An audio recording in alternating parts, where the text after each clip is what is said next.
Halo teman-teman, berjumpa kembali di Steve's Learning Note pada video ke-12 Python Bootcamp 100 hari belajar Python. Halo teman-teman, sebelum kita masuk ke number guessing gamenya, di sini kita akan memperkenalkan dulu konsep dari global dengan local scope, block scope, dan konstanta pada bahasa pemrograman Python. Di sini ada behavior yang sedikit berbeda yang saya pelajari bila dibandingkan dengan bahasa pemrograman Go yang saya sudah pelajari sebelumnya. Di sini saya punya sebuah variabel yang saya definisikan di luar function dengan nama something, dan di dalam sebuah function add something saya mencoba untuk menambahkan something dengan satu. Bisa dilihat di sini editornya complaining dengan menyatakan bahwa something tidak dideklarasikan sebelumnya, padahal kita sudah punya something di luar function. Di sini menunjukkan bahwa something yang ada di dalam function add something bukanlah something yang ada di luar atau global. Di sini kita coba lagi dengan mengubah something menjadi 2 value-nya dan kita coba print.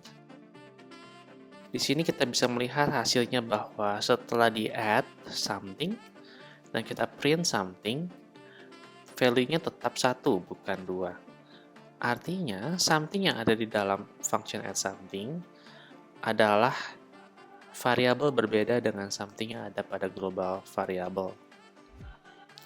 Ini berlaku jika kita mendeklarasikan sebuah variabel dengan nama yang sama, maka variabel tersebut bukanlah mereferensikan pada global variable. Atau lebih tepatnya, jika kita mengassign suatu data pada suatu global variable, kita tidak bisa melakukannya dengan cara seperti itu. Tapi kita masih bisa mereturn something yang pada global variable, kemudian kita plus 1. Selama kita tidak melakukan assignment pada global variable, maka kita masih bisa mereferensikan variabel tersebut. Dan jika kita ingin menggunakan something pada global variable, kita perlu menambahkan keyword global seperti ini, yang menandakan bahwa saya menginginkan something yang punyanya global variable. Sehingga di sini jika kita print, maka something sekarang value-nya adalah 2.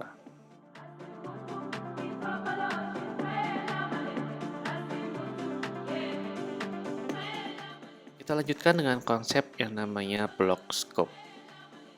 Kita mulai dengan mengkomen code sebelumnya dan kemudian kita akan membuat suatu variable something lagi, dan saya akan menggunakan if true something else 2. Nah, jika pada bahasa pemrograman Go, biasanya jika kita membuat variabel di dalam sebuah if, maka variabel tersebut tidak bisa kita akses di luar scope dari if-nya, tapi kalau di Python ternyata ini bisa. Jadi kalau di Python yang namanya block scope itu tidak ada ya, jadi kita masih bisa mengakses variabel something else. Yang terakhir adalah konsep konstanta.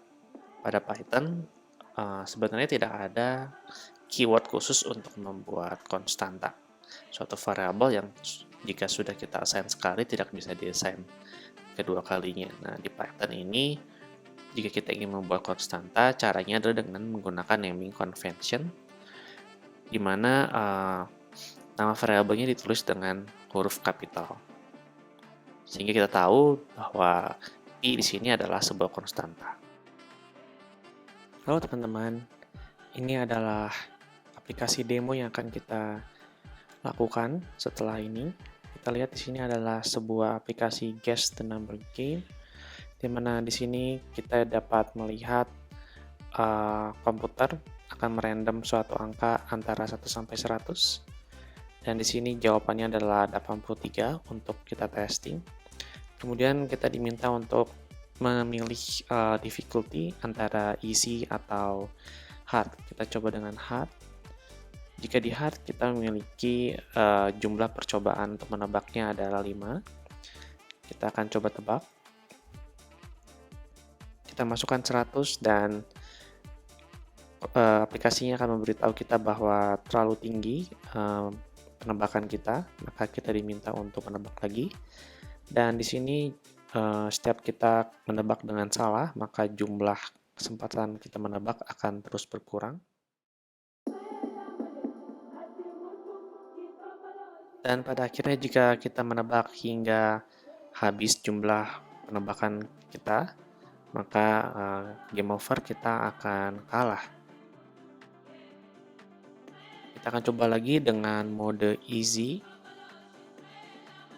Pada mode easy kita diberikan 10 kesempatan untuk menebak. Dan jika kita menebak dengan angka yang benar, maka game akan selesai dan kita menang.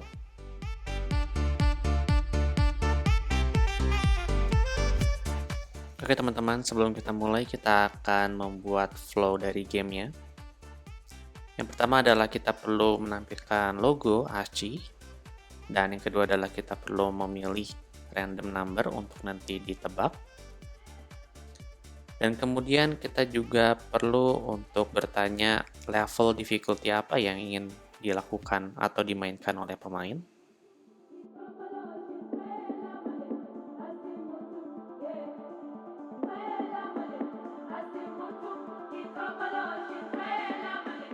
Di mana level difficulty ini menentukan jumlah attempts yang akan dimainkan.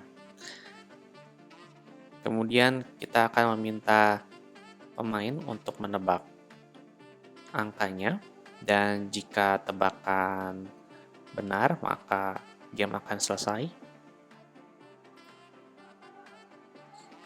Jika tebakan tidak benar dan jumlah kesempatannya masih ada, maka kita akan bertanya kembali kepada pemain untuk menebak angkanya.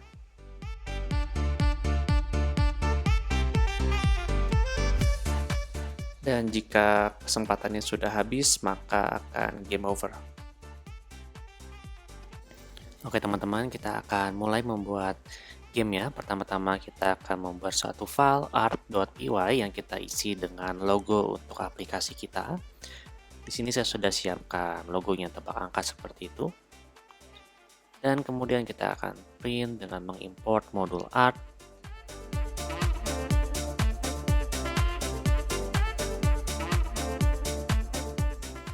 Langkah berikutnya adalah kita perlu menyiapkan sebuah function untuk mengenerate random number antara 1 hingga 100 yang akan kita gunakan untuk nanti player menebak. Di sini kita menggunakan function random.randin dari modul random.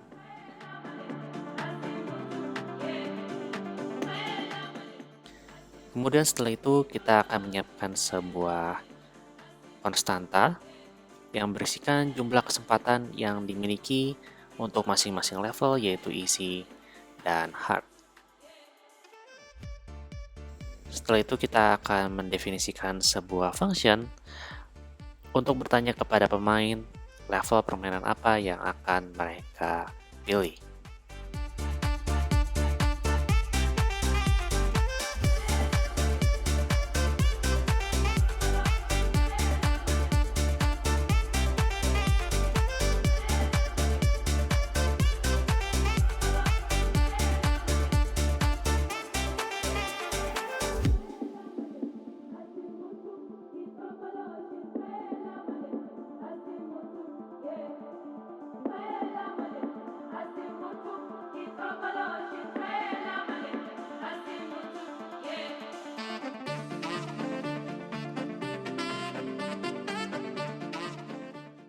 Setelah itu kita akan membuat function lain, yaitu check answer, untuk melakukan pengecekan terhadap tebakan user dengan jawaban yang harusnya benar.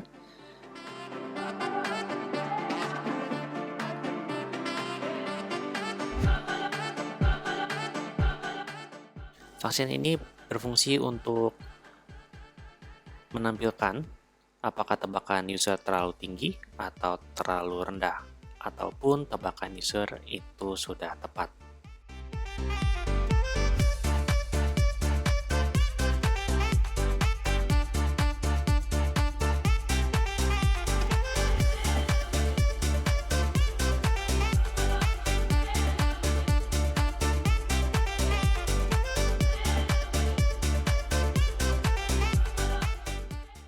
Kemudian kita akan membuat sebuah while loop untuk logik permainannya, di mana while loop kita akan terus berjalan selama angka yang ditebak oleh pemain tidak sama dengan angka yang harusnya ditebak.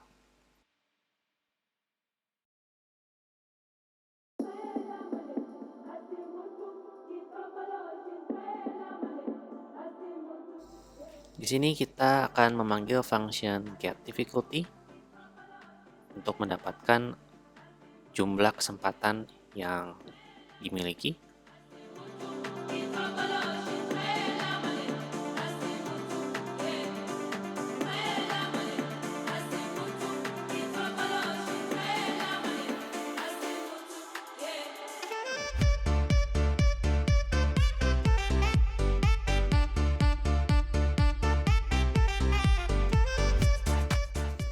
Kemudian tebakan dari pemain akan kita cek jawabannya dengan menggunakan function check answer.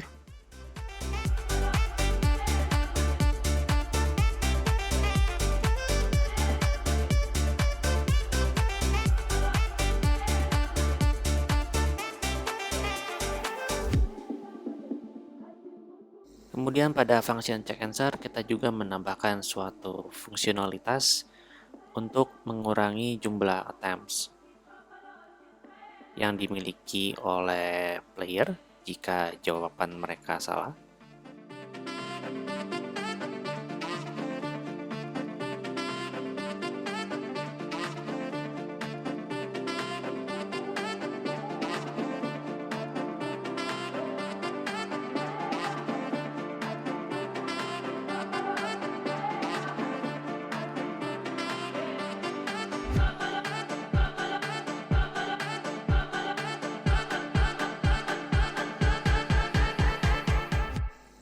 Di sini saya memasukkan logic game-nya ke dalam sebuah function game.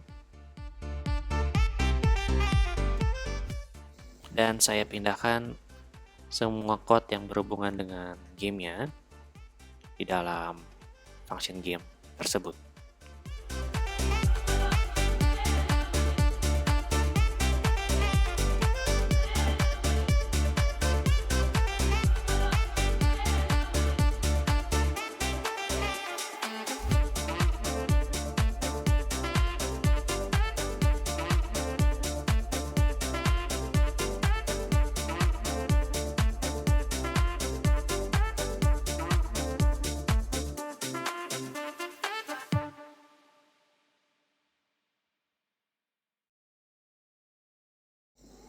Dan dikarenakan sekarang logic kita ada di dalam function game, sehingga kita tidak lagi dapat menggunakan global function karena sudah berbeda scope.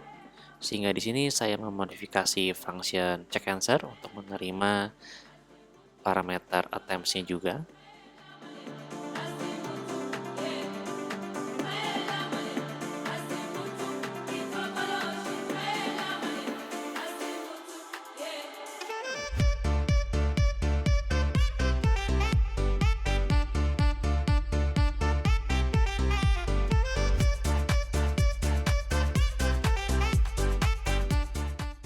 Dan di sini kita akan menambahkan suatu teks memberitahu pemain jika mereka kalah dan angka apa yang mereka harusnya tebak.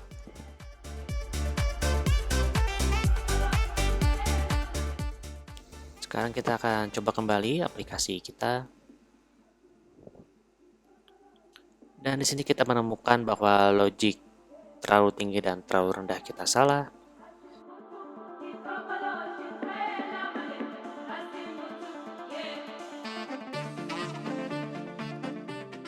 Dan kemudian kita juga menemukan bahwa jumlah attempts-nya tidak berhasil kita kurangi.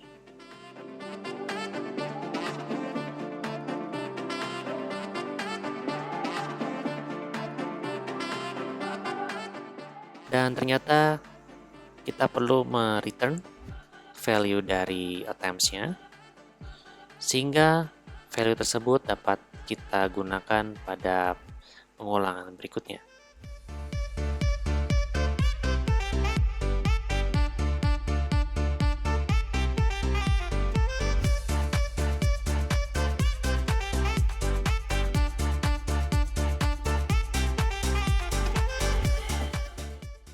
Ketika kita mencoba kembali, kita menemukan bahwa ketika kita menang, aplikasinya tidak berhenti, malah bertanya lagi. Dan di sini kita mendapati bahwa kita menggunakan variabel yang salah. Harusnya nama variabelnya adalah guess.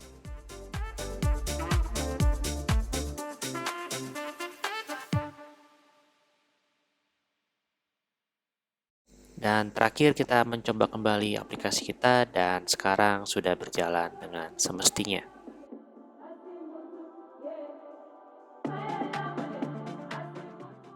Dan itulah video pada hari ke-12. Jangan lupa subscribe untuk mendapatkan notifikasi untuk video berikutnya. Sampai jumpa.